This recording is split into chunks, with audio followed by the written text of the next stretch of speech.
Greetings and good morning, everyone. Hello, hello. Welcome to Cogmind. All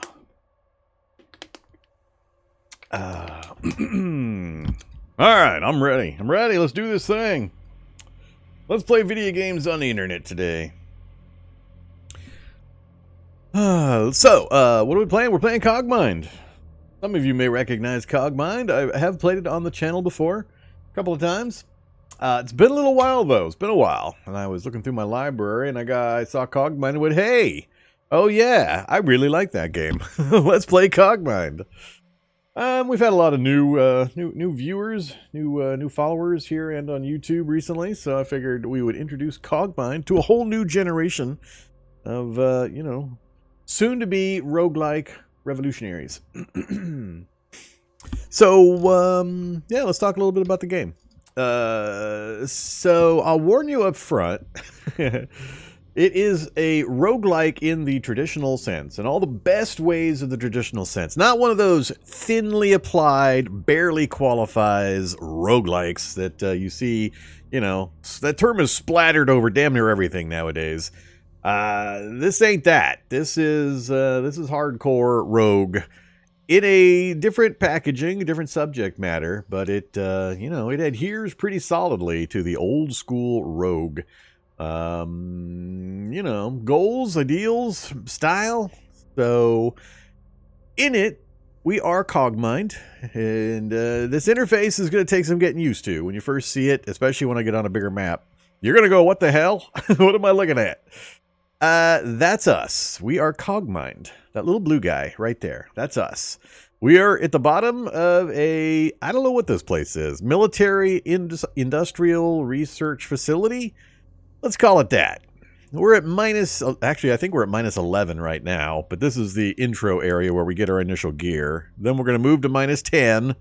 And the goal, as in all traditional roguelikes, is to escape the dungeon. In this case, escape the large military research lab industrial complex. So we are a special robot. We have some unique capabilities. Why we have those capabilities, who we are, what we are, and why we can do what we can do is kind of part of the lore storyline you can maybe find out about while you try to escape. But we are the Cogmind, a very special little robot. We are kind of self-configurable, so we are autonomous and can make our own decisions, and we have slots within which we can just kind of graft on parts very quickly. And I'll get into more of the details here in a bit, but just in a nutshell, we're going to be moving our way through this facility, exploring the corridors, finding staircases, hopefully moving up a floor, and we're just trying to escape. That's it. Very simple. All cool roguelikes are very simple when explained in just the basics of the goal. Now, the specifics of how we're going to do all this, that's where it gets nitty-gritty. And I like the nitty-gritty. Now, I am not particularly good at Cogmind, so take that with a grain of salt, or a heaping of salt, or a big old block of salt, whichever kind of salt quantity you wish to apply. But I'm not very good at this game. I never played it enough in one go to really, really learn everything. I've never gotten out. I think the closest I've gotten is like -4, -3. I can't remember exactly which floor I got to. But there's tons of the game that I just don't know about, so I won't be able to explain those parts. But I can cover the basics, and I played a little bit last night just to kind of remind myself of some of the keys and so on. But there's a lot of crunchy depth and power gaming and meta gaming and build optimization gaming present in the game. Very tightly designed, great interface. Once you understand what you're looking at and you have some familiarity, it's going to be a little confusing at first. I'll walk you through the confusing parts, and I could always press this button and we could play like this. But I don't hate you all enough to do that. I just, I don't hate you enough yet. Maybe later I'll hate you if you comment bad or you're rude, but for now I don't hate you enough to inflict ASCII mode upon you. So we'll switch back to graphic mode. So what we're going to be doing is we're going to be gearing our little Cogmind up. You always start in this little entry room, and it always has the same stuff in it. So it's just a small room with a corridor and a stair. We get to choose from this equipment how we want to do our initial loadout. So let's talk a little bit about the interface. Like I said, that's us. That's our little symbol there. All these little things you see are items. So we have aluminum legs. We have some matter. We have a wheel. We have an assault rifle. We have treads and so on. So these are all items that we can move on top of and pick up and or just attach to our Cogmind. So to give a real brief overview of the interface, we've got a message log up here. We've got some intel, which isn't going to come into play too much in this initial playthrough. This is our primary stat page for our Cogmind. The most important thing, number, metric, whatever, on this entire screen is this right here. This is our core. Basically, think of it as our critical primary hit points. If this hits 0, we blow up and die, run is over, and we have to start again. So that's the most important thing. Everything else has its place and is important, but that is the number one thing to be aware of. And there is more I'll talk about in regards to that, but just understand what that is. Energy, pretty straightforward. We need energy to do certain things and to use certain equipment. We're going to need a power plant to provide energy or more energy so we can do more stuff. Matter is kind of a transmutable matter that we auto convert into whatever we need it for. It is used as kind of a welding material to attach the different components to our torso or our chassis. It's also converted automatically into whatever ammo a kinetic or explosive weapon we're firing might need. So it's kind of an all-in-one malleable resource that's used for a few different things. And we can hold 300 of it currently is our max capacity. We currently have 100 available. And matter, as you can see from the color coding, is what this is. So 62 matter is just laying on the ground there that we could scoop up. And there's 75 matter here. So we'll grab those to kind of refill our matter containment. And we'll use that when we fire guns. It converts it into the right ammo type for the gun and so on. And it's also used, like I said, for attaching. You got to use some of it in order to attach components. It's used as a glue or welding material. System corruption is what it sounds like. It's bad when you get shot with certain types of weapons, electromagnetic weaponry. Certain enemies have like scrambling tools and different things that may raise your system corruption. When you have system corruption, bad things can happen. Your systems can short out, and it's just not a good thing to have. Temperature, we're going to be firing a lot of weaponry. We could have laser weaponry. We could have literal fire weaponry. There are things that are going to make us heat up. If we do too much of it, we'll overheat. Bad things can happen. We can cook off and blow up. We could have shutdowns, different stuff. So we need to pay attention to our heat. Movement. This is a little complicated, but when we're in our Cogmind form, we're super fast, which is it's noting here. 100 is the normal, I don't know if I'd call it move cost or move speed, but we're moving at 50, which is twice as fast as normal. When we're just Cogmind, when we don't have anything attached. That's a special circumstance, and we can actually jettison everything that we've attached to our core or our torso in order to go into fast mode and try to escape danger. So if we get into a really bad situation, it's not unusual as a survival method to just blow off all of your attachments, get into fast mode, and then run away, and then try to reacquire parts again afterwards. So we're a clever little scavenging beastie, and we're going to be trying to gather parts constantly to upgrade. But that's what movement is, and movement is going to be dictated a lot by what kind of propulsion we pick. So we have wheels, we have legs, and we have treads here to start with. There's also hover units that you can use, but that's kind of a later thing, so we're not going to get into that right now. And it's more of an advanced play. I wouldn't recommend new players try to use the hover technology in their early playthroughs. It is currently turn 9. And it's just, in increments turns, and everybody acts within a certain order based on how much time it took their previous action. You'll see. It's pretty straightforward. You don't need to know too much about that. Then we have our slots. An important thing to note about our Cogmind is every single time we go up a level, meaning vertically, we go upstairs from neg 10 to neg 9 to neg 8. Each time we do that, we're going to be given the opportunity to add 2 new slots in between these 4 categories. We have power, propulsion, utility, and weapon. So right now we're stuck with 1 single power slot, 2, 2, and 2 of the other 3. We can put one here and one here. We can put 2 into weapons, any combination we want. We just get 2 slots and we can apply them to any of these categories. And that's how we level up our Cogmind, basically. That increases our capabilities because we can stick more stuff on us. And that could be weaponry, could be utility slots, could be more legs so that we can move faster or carry more stuff, all sorts of things. That's what these are right here. I'm not going to get into most of the rest of this. You'll see inventory, and I'll talk about some of that when we actually get playing. But in a nutshell, we're a robot. We're trying to escape the facility. We're a scavenger. We're going to scoop up items we find on the ground or on shelves. We're going to blow up other robots and take parts off of them. We're going to hack into terminals. We're going to use recyclers. We're going to run away from things a lot. We're going to try to blow things up. But the goal is to exit. That's the goal. So it has a bit of a living world setup where as you progress, depending on your actions and when you get spotted and whether you can deal with being spotted or prevent being spotted and the noise you make and various other factors, you'll draw more and more attention to yourself. So it's a bit of a balancing game when you're on these levels. You can explore the entire level, make sure you grab all the cool loot and then exit. But by doing that, you're increasing your time on floor and you're increasing the threat awareness the enemy has of you. So they could be sending more and more guards and various things will happen. So you got to balance how long you stay on a floor versus your needs regarding either mass or items or so on. Sometimes you just want to get off the floor, period. Bad things have happened. Alarms have gone off. Guards are everywhere. Get off the floor.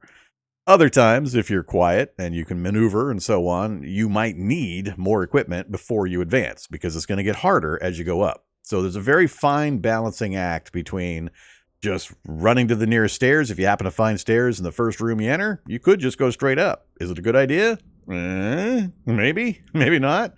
Kind of depends. But there's a ton of stuff that's going to happen. A lot of detail that I don't know. I'll explain what I can and what I do remember, but there's going to be a ton of stuff I can't explain. I just want to get across that there is a lot of detail. It is intended, as all true original roguelikes are, that you're going to fail, you're going to learn from the experience, and you're going to try again. And you're going to slowly build up a bank of knowledge about things you can do, how you can manage or optimize different situations, take advantage of different items, meta build your loadout and just how you're going to go about things. Lots and lots of crunchy, wonderful detail under the hood that once you get familiar with the basics, you're going to be able to go in for. All right, so that's my long-winded intro speech. I'm just going to start playing and kind of explaining things as I go, as they kind of come up. You'll see what's going to happen. So I'm going to be playing, I don't know, I might play in keyboard mode. I might switch to mouse mode, back and forth equally. If we press the escape key, we come to this screen, which is a lot. It's for a first hour play game. It's kind of eye cancer because there's so many things, and you're not going to know what 90% of this is. But we have some tabs here where we can get information on the basic systems, more advanced, all the key presses that are available, information on specifics in the manual, options screen, all sorts of stuff. But let's actually play the game. So I'm going to use the mouse initially. If I press the 3 key, I can see a list of all the local items. So we can see we've got aluminum legs, small lasers, treads, assault rifles, etc. First decision you really have to make, what kind of motive system are you going to be using? It's an important choice. They all have benefits and disadvantages.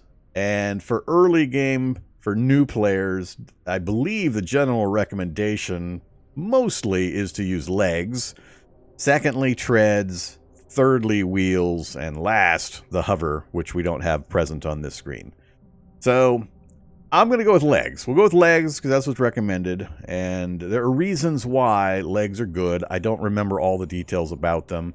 It's going to be differences between movement speed, carry capacity, stability, things like that. And you can kind of learn them as you go. But we're going to go with legs. So we've got 2 aluminum legs here. So I'm going to go ahead and move on top of the leg. And I can either press A or G. A will auto-attach it to the appropriate slot if there's one available. And G will just grab it up into my inventory. 0 out of 5 represents my current inventory stockpile that I can have available to me. So if I hit G to get, it just goes straight into my inventory. And I've now used 1 out of my 5 slots.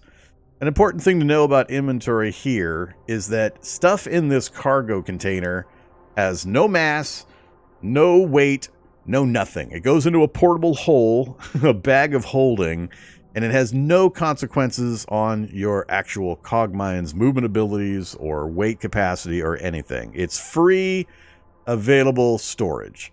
So understand that and realize early and right now that you want to generally keep this full. Maximize it. Keep spare parts. This is your spare part bin. So always, always, always have spare parts in here because you're going to get shit blown off of you constantly.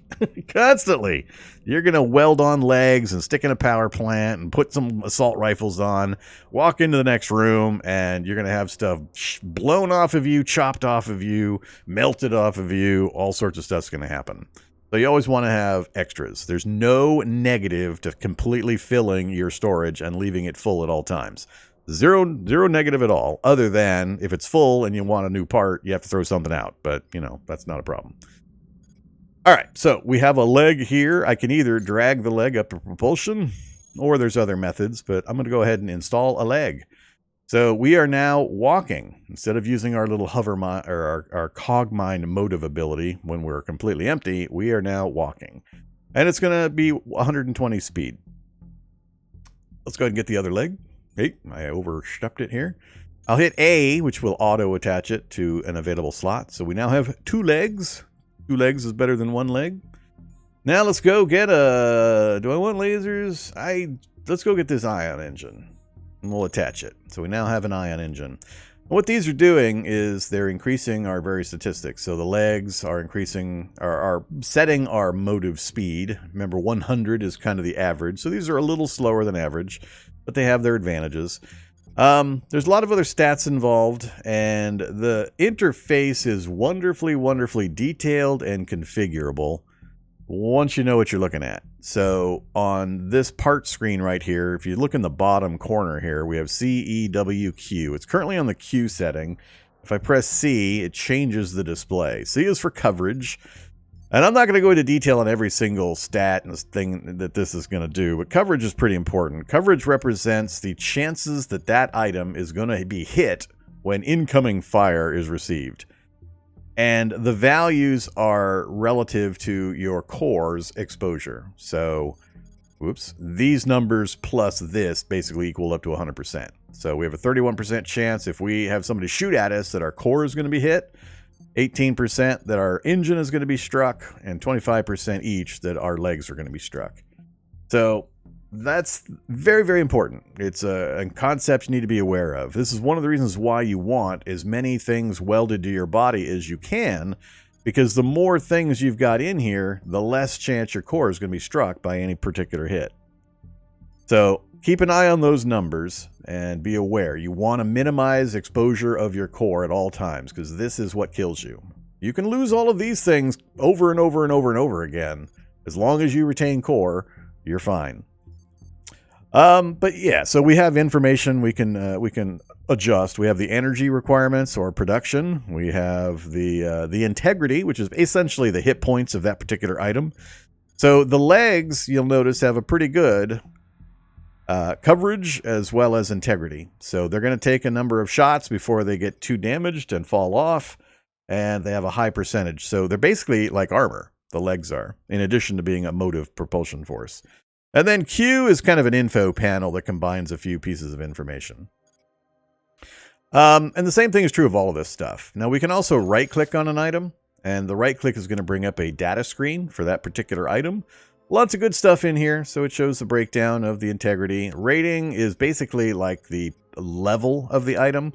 When you're comparing one leg versus another leg, in the early game, just look at the rating. I mean, if you want to get really picky and figure out all these details to figure out which one might be better, then go ahead and do so. But a very rough thing is just look at the rating. If one has a rating 2, it's better than a rating 1 in general. Now, there might be specific reasons that you learn about later that you might want to use a lower rated item than a higher rated item because of the details of the specs. But for the most part, in the early game, you know, just pick the higher rating. But there's a lot of detail in here. You're going to need to look at it at some point, especially when you're looking at weapons and the really, really wonderfully complex interaction of coverage and integrity and armor types and shot hit locations and electromagnetic overload and system corruption values, and the difference between a melee attack and a ranged attack, and the fact that volley fire with multiple ranged weapons is actually cheaper on a time unit basis than firing individually. Lots and lots of detail and depth under the hood. I can't cover all that right now. But that's what this screen is. And just realize anything on here, we can right click on and we can look at the details. So we don't have to walk over to it to examine it. You can right click anything you can see directly on the screen. So nice ASCII style picture of an assault rifle. It tells you it's a ballistic weapon. Slot is the weapon slot. It's a one mass item, etc. All right. So let me finish picking stuff up real quick. So I'm going to go ahead and step on top of the matter. This is going to automatically switch over to, or automatically get picked up. So we just scooped it up into our matter containment, and we can expand that containment later. We also need, let's go ahead and get this ion engine. We will grab that so we have a spare engine when that one gets shot out. Then we'll grab an assault rifle. We're going to attach that, grab that. And then we're pretty much done, right? Oh, nope, we need the storage unit. And we'll attach that. All right, so the only thing left are the treads, the wheels, and a laser. And I'm going to leave all those on the floor. So here we go. Here's our starting loadout. We've got an ion engine, 2 aluminum legs, a small storage unit, and some assault rifles. The red indicator, when I highlight the assault rifles, of course, is their range. The small storage unit, if we click on it here, increases inventory capacity by 3. So instead of a 5 capacity in our storage, we now have an 8 capacity in our storage. Now, a negative consequence is that this has 5 mass, and that's what this value here represents. We can only put so much stuff on us without consequence. Up to the 20 mass, we can move normally. As soon as I don't know if it's equals or if it exceeds, but as soon as we hit 20 or higher, we're going to slow down dramatically. And the higher we go, the more mass we tack on, the slower we're going to be. That's the consequence. So the storage unit is increasing this inventory, but it's also 5 mass going towards our total of 20. Now, the way you increase your mass allotment is by having more propulsion. Add more legs, you can carry more crap. Use treads, you can carry more crap. Use wheels, you can carry even more crap. So there are reasons, like I said, why you would want to use wheels over treads. This is one of them. The differences in the amount of mass you can carry and a few other things. But just realize this is an important factor, and it factors into what you're going to attach to your robot, because you got to try to stay under your mass allotment. All right. So much stuff, so much info. I'll try to actually play the game here sometime in the first hour. All right. Oh, you want to see ASCII? Here you go. Here's your ASCII. I just love pressing the ASCII button, freaking all the youngins out. All the younglings scream in horror and run off into the corner and sob. All right, come back, young Padawan. we are going back to graphical mode. All right, so what we're going to do now that we have our initial loadout is we're going to walk down the corridor here. Now, as long as there are no enemies in sight, I can click on a tile and it will auto move to that tile. The instant any kind of a hostile entity shows up, it will stop movement and then allow me to change my plan or do other things. But there is a quick movement method as long as there's nothing in the area that is going to be hostile or affect me. So I'll click here and he'll just auto move. All right, some things to note. These are stairs. And the question marks indicate we don't know where those stairs go. There are ways that you can determine where stairs are destined, where they end up at. Not all stairs go up. This is very important. I will repeat, not all stairs go up. So our goal is to go up levels and escape from this underground lab facility. There are certain stairs that are actually lateral moves. So you move from the middle section of the floor you're on, you move to the right or you move to the left. You make a lateral move instead of moving up a floor. It's an important distinction. So there are basically side areas, just like in the original roguelikes, where you would take a set of stairs and you would go down to like a special cow level or a special mines area or various special set-aside areas. This game has that too. So you don't just go up. You can go up, then you can go lateral twice, then you can go down, then you can go lateral again, then you can go up 3. So there is lateral movement as well as pure vertical up-down. And there is a map. What was it?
Hey now. Not cool, game. Not cool. Damn it. my F9 key mutes my mic. So yeah, I'm not sure how long I was muted there. Yeah, I went to hit the I hit the map key, and apparently my map key is the same key that I mute my mic with. Yeah. All right, I'll have to remember that. Yeah, I don't know what the last thing I said that you guys heard was. So I moved into this room. I was giving an explanation on what these guys are. These guys are scavengers and excavators. These are neutral robots. They're not hostile. They have specific functions. The map I was regarding or talking about, I was trying to explain that the maps are not just vertical. So you don't go just from neg 10, neg 9, neg 8, neg 7. You can also go lateral. So you could be on neg 9, take a stair, and then you'll end up on neg 9, just lateral to the right or lateral to the left. So I can't show you the map while I'm on this floor. We have to move up a floor or two before I can show it to you and make sense of it. But it has basically like sub-levels where you can go into special sections or separate areas that are still on the same vertical level, but they're kind of to the sides. So you have branches. Just realize not all stairs go up. It's an important distinction because there are ways to know where a stair goes. I may or may not use any of them during this demonstration, but just know. Now, a thing I didn't mention earlier is when you go up a level, every time you do so, when you literally go neg 10 to neg 9 to neg 8, when those occur, you get to upgrade your Cogmind. You get to add the 2 slots every single time. You'll get 2 plus 2 slots to add in. It also increases your core hit points. It also auto heals you if you have any damage, and it removes any system corruption. So between each vertical floor, you basically get a full heal on your Cogmind, and you get to power up by adding a couple of slots of your choice. And that's how you basically level up your tune, your character, your Cogmind. But these guys are all neutrals. So we have an excavator, we have a scavenger, we have, lots of excavators and one scavenger. They actually have functions. They do things specifically, and they're also made up of specific parts. So if I'm doing a wheel run, if I'm using wheels instead of legs, and I run out of legs, or I'm about to run out of legs, I might blow up an excavator and hope that the debris that's left behind will give me the wheels. Or if I really, really need an improved terrain scanner, I might blap this guy to get his scanner. So they have functions. They move independently and do things. You need to be aware of what they do because, for example, the scavenger here, his job is to pick crap up and sort it away in an appropriate storage area. So he will basically steal your loot. You blap an enemy, a really cool weapon drops. If you don't get to it before the scavenger does, he'll walk over, scoop it up, and then run off to deposit it in the cool weapon bin of the level's general storage. So just be aware that these guys are neutrals. They have jobs, and they actually do those jobs. So these guys will actually excavate walls and expand the rooms. This guy picks stuff up and basically cleans up the floor, and there are a few other types. All right, let's grab some more of the matter. We're now up to 290 out of 300, so we're pretty much good to go. Let's go up a floor. All right, you don't do an upgrade on this first floor. That was just the intro area. We are now in the actual depths. We're in the mines. What is the other map? There's another map key, so I don't have to press F9. Which one was it?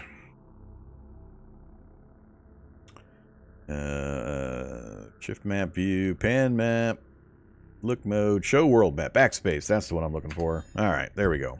I can press that without muting my mic. So here it is. We're at level -10. We are right here, an unknown. There are, about every 3 levels, the general category that you're in changes. I think it's the materials. I think we're in the materials area right now. But as you go up, about every 3 floors, the style or the general category of the floors is going to shift. So we're at depth -10. Currently. That's a door, that's an item, a hover unit. So, as we can see, a hover unit, it's a propulsion system. We're not going to use it, but it's a hover unit. So, instead of legs, you could hover. But it's kind of tricky, so we're not going to get into that. All right, there's no enemies nearby, so I'm just going to click to move near a door. We're going to go inside a room. Room appears empty. Now, there are secret doors, and the only trick to secret doors is just move next to them. So if I move along the walls here, if there is a secret door, it will appear when I step next to it. So there are no secret doors in here. So we're going to step back out, head north again, and we do have a limit to the size. So that is the dimensions of the floor, that little brown rectangle there. So all of our rooms and corridors will be within that section. This does change. They get bigger. The floors get larger the higher up you go. So just expect that. Some of the upper floors are huge, and you're not going to see even a tiny percentage of them before you decide to bail. All right. Now, oh, we got an early grenade launcher. Ooh, fancy. All right, so it's important, if you hear that humming in the background, that's because this, if we right-click on it, is a processing tank. Nothing too special about a processing tank. It actually has armor. It will block shots that go into it, so I could use it as cover. And it won't explode. So it has resistances to explosives and electromagnetics, but it won't itself explode. There are like nuclear reactors that are in this place. You don't want to be standing next to one of those when a firefight kicks off, especially anything involving explosives. So sometimes you want to use machinery for cover, other times you absolutely do not. Let's go get a grenade launcher. And I have no slots available. We're just going to grab it. We're going to pick it up. Here's the details on it. So it does what it sounds like. It launches grenades. So it's a mass 3 weapon. It's a launcher type. Integrity 60, coverage of 110. It's pretty easy to get hit, unfortunately. So you don't want to keep it on your weapon slots because it'll take hits and get destroyed pretty quickly. So you want to just slot it in right before you're intending to use it and then pull it off again to protect it. And it shoots things. It has a damage radius, shows damage values, fall off, chunks, it's an explosive type, etc. We'll use it in a bit and you'll see what I mean. Let's keep moving. Oh, got surprised by a surf. Hey there, Mr. Surf. So he is he's a fetch and getter. He just fetches and gets things, kind of like the scavenger, I think. Uh-oh. Alert! Alarm trigger! Dispatching investigation squad. Well, that's not good. What spotted me? Oh, I think I set an alarm. Yeah, I triggered an alarm trap. So there was a trap on the ground that I stepped on. I didn't see it, and I stepped on it. So we triggered an alarm trap. Alarm went off, and now there's going to be an investigation squad sent. Somewhere on the floor, there is garrison machinery that dispatches garrison units. So they are now going to deploy some units, and they're going to head this direction. This, the colored squares, these indicate terminals that you can interact with if you move over to it and bump into the center square here. So this is a repair terminal. So I could repair items by moving over to the terminal, putting them in. Takes a little bit of time, and then it'll repair up gear. But we're not going to do that. We don't have any need for it. We need to get moving. There are guards coming, so we got to skedaddle. That's an engineer unit. He repairs things. If I blow a hole in a wall with an explosive, he'll trundle over and he'll fix the wall. And again, it takes time. So that's his job. He fixes things. Anything in the environment that gets busted, he comes over and he tries to get it fixed. All right. So let's go. I'm going to guess the guards are going to come somewhere from this direction. So let's work our way up this direction. Try to get out of here before they show up. Small laser. I don't need a small laser. Hey, nuclear reactor. So, want an example of don't stand next to when you start shooting things? That is the thing you don't want to stand next to. That blows up in a big way. Explosive potential. There's a short delay, explosive radius of 5, lots of damage. Don't be standing next to one of these when the firefight kicks off. We'll step one space into the room. Oh, look at that. Large storage unit. Do we want a large storage unit? It's actually a real question because the small storage unit, remember, has mass of 5 and gave us 3 additional storage. Well, a large one is going to have mass of 20. I cannot hold a large storage unit without vastly slowing me down. If I tried to weld this on, I can do so, but it would put us at 30 out of 20, which would then cause our movement speed to drop significantly. So we're not going to do that. That's too big for our current capabilities. If I got a couple more propulsion slots, put some more legs on, and increased our capacity, then I could probably go to a large. But for now, I'm going to stick to the small. It's just too much of a good thing. Now, I could pick it up and stick it in storage for later use, but I got guards coming, so I got to decide, do I want to grab that and get moving, or do I want to just run now? Let's go ahead and grab it. So we'll just grab that and stick it in storage. Again, nothing in storage has any weight. You don't have to worry about mass. There's no consequences whatsoever to putting things in your storage bin. It's just free, anytime accessible items you can tack onto yourself. Free meaning no weight or no mass. Not free as in it doesn't cost action points or mass material. All right, let's keep moving before anything shows up. All right, bunch of heat sinks. So we found a heat sink storage area. So again, I can press the 3 key and it will bring up a list of everything I found on the floor. There, you can also search for items. So if you've got a huge floor and you've uncovered a ton of items, you can hit 3. And then there's a way here by hitting, if you hit spacebar, you get a special commands list. And you can find item, and you can just type in the start of the name, and it'll show on the screen where the item is that matches what you've typed in. So it's a good way when you later you get a bunch of crap on your screen. All right, and then we have a terminal. Let's go walk over to the terminal, interact with it, and this is where we can do fun stuff. So we are attempting to hack a terminal. It's a big part of the game. I don't know all the nuances. I don't remember much of the details, and it gets even more complicated than I'm going to show you now, but basically, what we're doing is we have these options on the graphical menu system of this terminal. So I can check the alert level. It's an 80% success chance, and it will just tell me whatever the alert level currently is.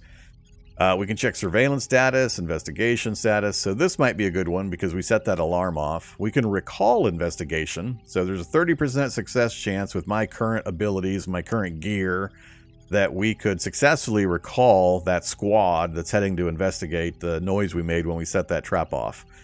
Now, there is equipment. There are hacking units I could install in my utility slot that would give me an increased chance to hack. There are ways of recruiting other robots that follow you.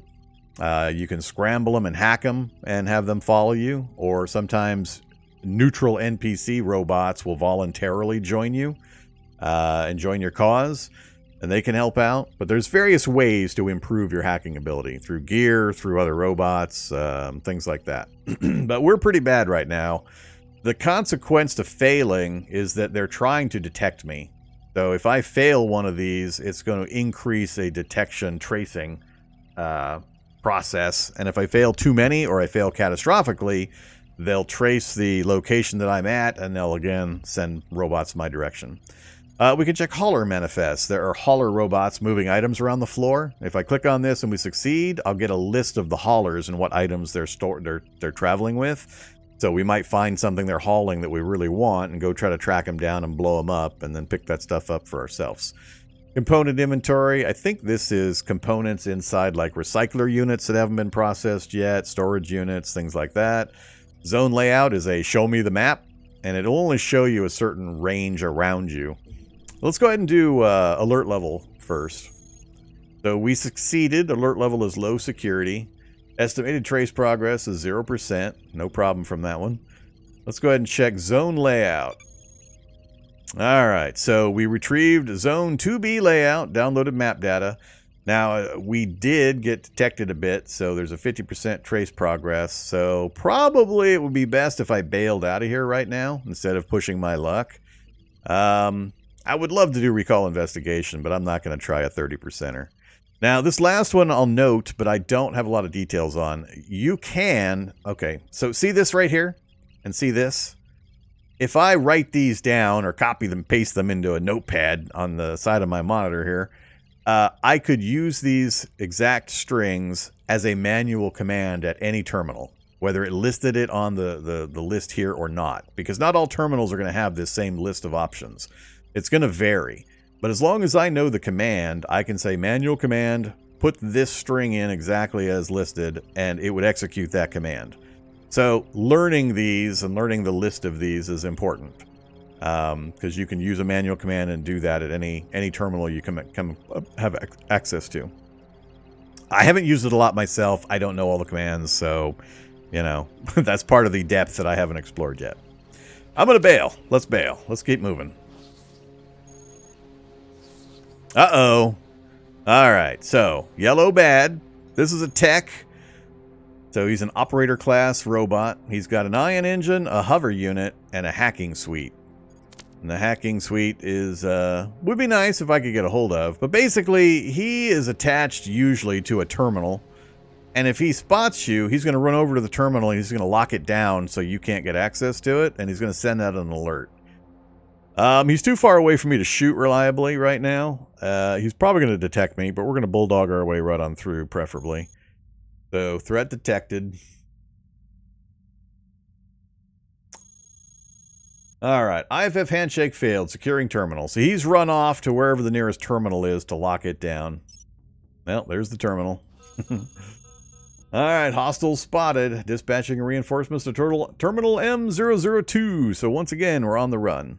This is part of what I was talking about earlier in regards to you have to make a decision on how long you're going to stay on a floor. How long do you think you can avoid the guards? Are you being stealthy in your movement? There are times where you might be able to prevent that technician depending on the circumstances of your spotting it or it spotting you. You might be able to back away or take another route or blow it up quick enough that it can't make the alarm. Lots of things can happen, so you have to make judgment calls on how long you're going to stay on a floor. Ideally, I'd like to get a few more items stockpiled. One of the important things I wanted was a grenade launcher. Some kind of an area effects explosive is really, really critical. So this I definitely needed, but I think that's the only critical item. I can find most of the rest of the stuff on the next floor. So if I find a stair up, I'm probably going to take it right away. I'm not sure he actually locked this down. I think he went to a different terminal. Oh, he did. So we had a terminal up there. All right. So apparently it goes back this way as well. Let's peek in this door. Oh, there's a transporter. A02 transporter. Let's blap a transporter real quick. All right. So the way combat works is it's mostly ranged combat. There is a melee combat component. You can find melee weapons, and they're broken down into a few different categories of damage type. Cutting, which is good at lopping off components from the other robot. Impact, which is good at basically impact weapons will spread out that coverage value that determines which item you hit. It basically evens out the coverage so that you have a chance of hitting important components instead of only hitting armor units and such. And then there's piercing weapons, which is good at hitting the core specifically. And that's always your goal. Your goal is always to hit the core of the enemy robot. because they use the same system you do for coverage and hiding their core with armor and arms and legs and so on. But we're going to shoot this guy. So when I click on him, I'm going to fire any weapons that I currently have active. And I can click on these to activate, deactivate. I could pull the grenade launcher up into a slot, which does take time and does take a little bit of mass to do. But I'm just going to fire both my assault rifles at point blank range at this transporter. Now when I point at it, you'll see in this box here, the information changes. So it shows you your target, it shows your base hit chance, and you just kind of have to know the math. There's a lot of missing involved. So there are also, it's more detailed than it seems because robots come in different sizes, and the little square that they occupy is actually divided into sub-units, and small, fast flying units you might be able to shoot through and hit a target on the far side of them because they don't actually occupy the full square. The graphic will make it look like they do, but they don't actually occupy the full space in there with all the little subunits that are included. So sometimes you can fire past a robot directly in front of you to hit one behind it. Other times, like this guy, he's pretty big and bulky. He's going to block me firing directly behind him. But I'm going to take a shot. I'm going to have both of them fire in a volley at the same time, which is more efficient from a time percentage. So we're at time 2:15 now. So I've chosen the strike. We fired and we pretty much did nothing. Now the color of the bar here that pops out is indicating his health essentially. And I didn't see any numbers pop up. He's taking off running. He's probably going for that door. He's pretty quick. So if we look at him, he's treading at 160. We're actually faster than he is. So let's go ahead and try to reposition. Take another shot before he gets away. Oh, we did get a hit. I don't have the detailed log list here. Yeah, that won't. Oh crap. Okay, there we go. He's gonna get away. He's gonna get out the door.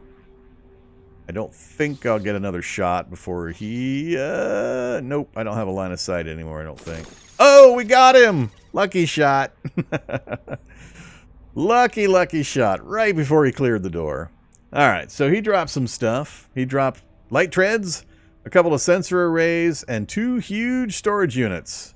Well, you know the story of the large storage unit we ignored earlier. So huge storage units are even worse. 80 mass. 80! It increases our inventory capacity by 20, but it's 80 freaking mass. So yeah, we have no capacity for that bad boy. We'll have to wait. We'll find more of these later. When we have like 6 legs, we might be able to put a huge storage unit on. So we're going to ignore those. I don't want any of that stuff right now. Although sensor array wouldn't be terrible. Let's go ahead and grab a sensor array. We'll actually activate it. Or attach it, I mean. So, enables robot scanning up to a distance of 14 once per turn. So notice these little question marks? My sensor array is scanning and spotting that we have robots. They could be those little little worker robots. They could be the guards. This is about where I set that alarm trap off.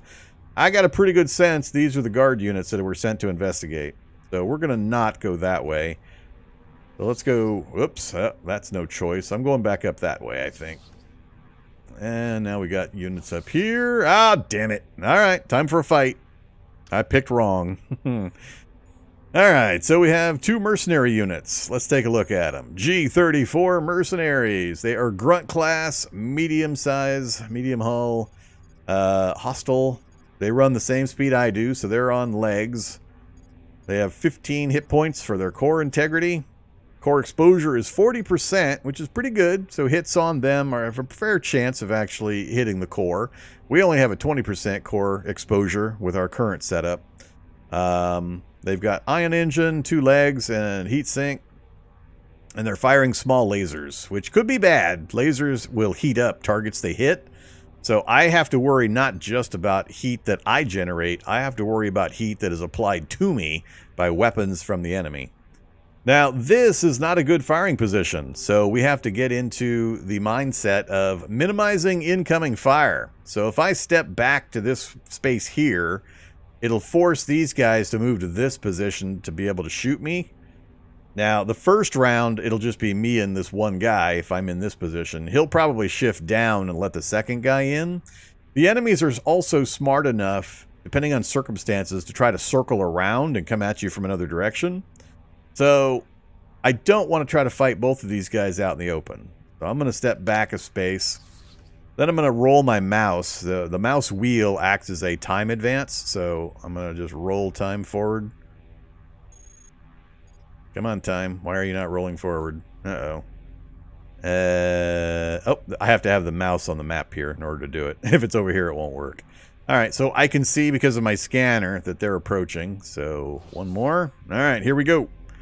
So we're going point blank on the mercenary. Base hit chance of 72%, firing both my assault rifles. We scored good hits. I'm trying to remember, how do I... There's a way of showing the details in the log about the combat, like the rolls you make and the hits and the damage. I can't remember where it's at, though. Not intel overlays. Not parts visualization. Yeah, I don't remember where it's at. Intel toggle mode? No, I don't think it's that. Well, I guess we won't do it. But however, so I did score a hit. The color has changed. So he took damage. So his core integrity, we hit him for that much, basically. So we blapped him for almost half of his core integrity. So we'll hope this next shot does similarly well. It did not. What do we got coming in behind us? So here comes a scavenger unit. Remember I mentioned these guys like to clean up messes? He's coming in to pick this stuff up. So he'll start scooping this stuff up into his cargo. Scavenger collects a huge storage unit. Uh-oh. That's not good. I wonder if the garrison is up here and these are more reinforcements coming. Alright. So we blapped the first one. Mercenary destroyed. Parts have hit the ground. Some matter and a damaged aluminum leg. We still got this one and I got these. What is behind me? Purification channel. So I don't have to worry about this stuff blowing up. We are equal speed and he's already adjacent. So if I tried to run away, he'd be basically getting free shots on me the entire time. So we need this guy to go away before these guys show up. Good hit.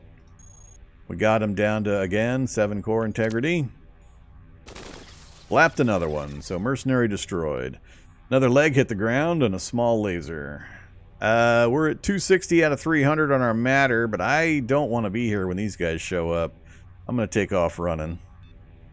Now these could be the helper robots coming down to clean up the mess. These could be more mercenaries. I just don't have any way really of knowing without sticking my head out. They don't look like they're moving right to the door. Let's actually risk it. Yeah, these are the helper robots. All right, so we got small laser, 44 matter. We'll grab that, and I'm going to grab an extra leg. So we'll get our spare leg for when one of ours gets blowed off. And screw it, let's grab that one too. So we've maxed out our matter. Everything's good. I don't think we took any hits. Let's go talk to the terminal real quick. What are our options? So, notice there is different list of options, but we have the manual command, and had I copied and pasted or remembered those earlier commands, I could do manual command and use one of them. We know the alert level. We could locate traps that are nearby. Branch access points. This basically says, it gives you details on nearby stairs and where they go. Anything that says record is lore, history, or information about the item or topic mentioned. If it has an exclamation point near it or on the line, it means you have not previously examined that record.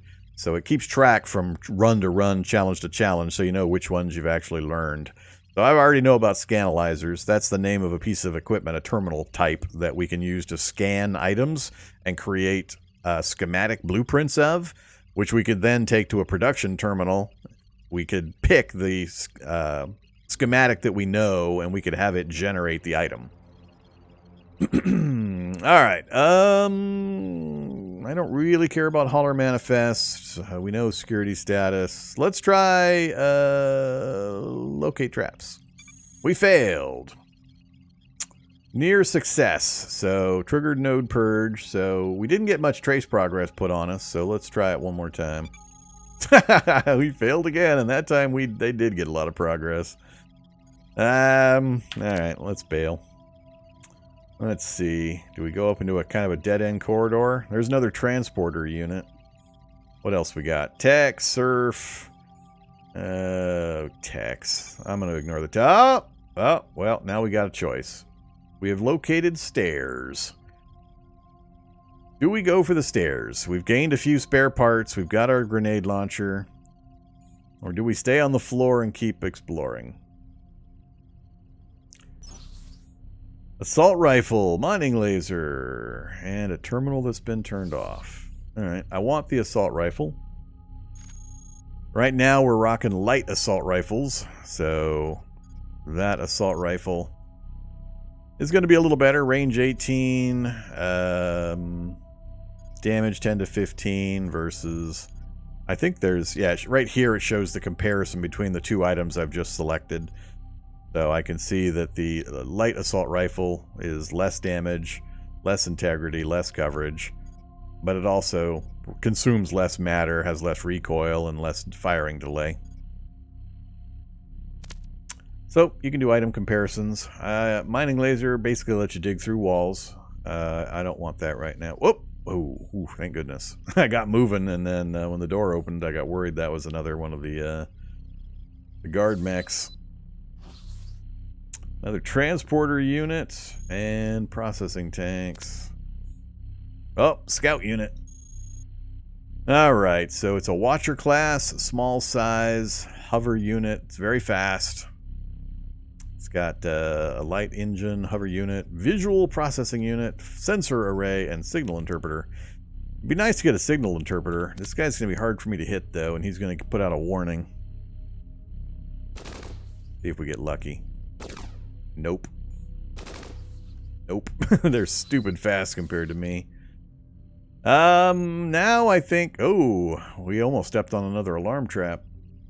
Now I think I am going to go for the stairs. So now I can't move quickly because there's a hostile in the area.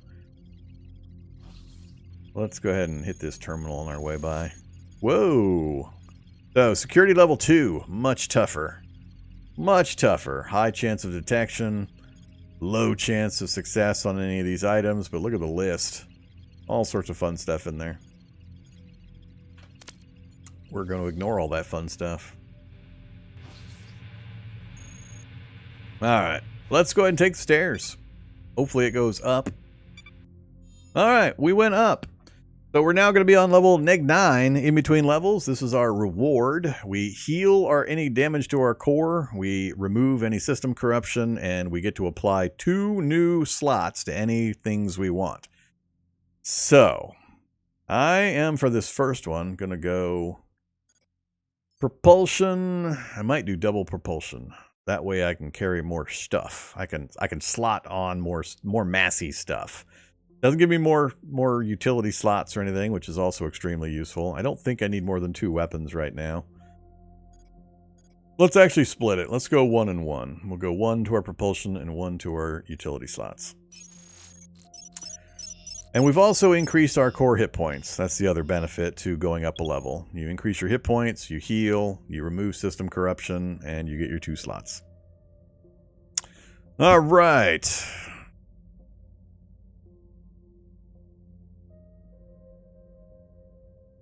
Vorm, have you ever gotten into Dungeon Crawl Stone Stoop? Let me ask you a question. Nab Donnie, have you ever gone to my YouTube page and searched for a game before asking me a question like that? I kid, I poke. Yes, I have Dungeon Crawl Stone Soup on my YouTube channel.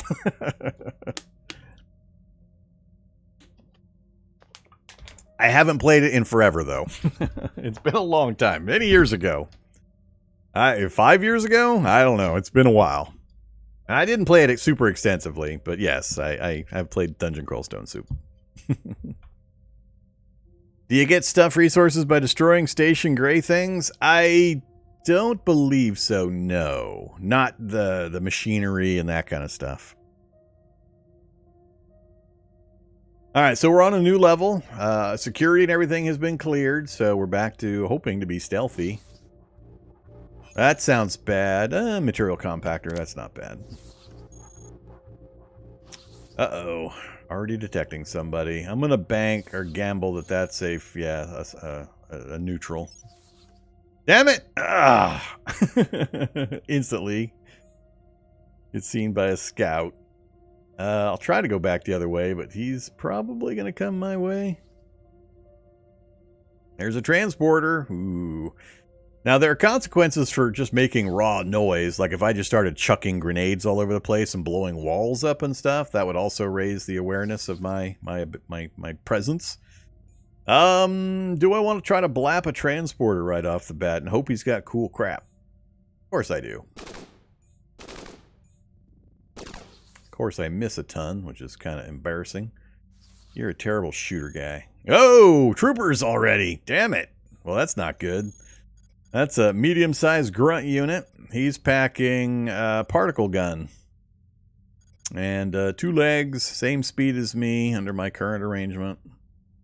And I'm in a long corridor. What's the range on that particle gun? I'm trying to remember. Yeah, so particle gun, he's got range of 12. We are well